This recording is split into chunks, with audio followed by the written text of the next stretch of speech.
गोंदिया जिल्ह्यात दुचाकी वाहने चोरीच्या घटनेत वाढ झाली असताना गोंदिया पोलिसांनी दुचाकी वाहने चोरणाऱ्या 3 आरोपींना ताब्यात घेत त्यांच्याकडून चोरीला गेलेल्या 11 दुचाकी वाहने जप्त केली आहेत। स्थानिक गुन्हे शाखा गोंदियाचे पोलीस पथक हे गोंदिया जिल्ह्यातील विविध पोलीस ठाण्यांतर्गत मोटारसायकल चोरीच्या गुन्ह्यातील गुन्हेगारांचा व चोरीच्या मोटारसायकलचा शोध घेत असताना पथकास गोपनीय बातमीदाराकडून माहिती मिळाली की यश गुप्ता राहणार मामा चौक गोंदिया याच्याकडे चोरीचा मोटारसायकल असून विक्री करणार आहे। या माहितीच्या आधारे मोटारसायकल चोरी करून विक्री करणाऱ्या 20 वर्षीय आरोपी यश गुप्ता राहणार मामा चौक गोंदिया याच्याकडे असलेल्या चोरीच्या मोटारसायकलसह ताब्यात घेण्यात आले।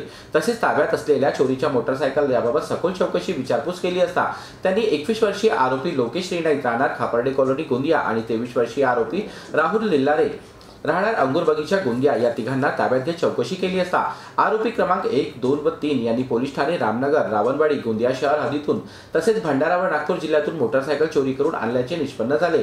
तिन्ही आरोपितांच्या ताब्यातून गोंदिया जिल्ह्यातील पोलीस ठाणे रामनगर, रावणवाडी, गोंदिया शहर येथील दाखल गुन्ह्यातील तसेच जिल्हा भंडारा व नागपूर जिल्ह्यातून चोरी केलेल्या एकूण 11 चोरीच्या मोटारसायकल ज्यांची किंमत 8,35,000 रुपये इतकी असून जप्त करण्यात आले आहेत। जीबी न्यूजचे प्रत्येक अपडेट मिळवून घेण्यासाठी तुम्ही आमच्या चॅनलला लाईक करा, सबस्क्राइब करा आणि शेअर करा। तसेच बेल आयकॉनला सुद्धा प्रेस करा।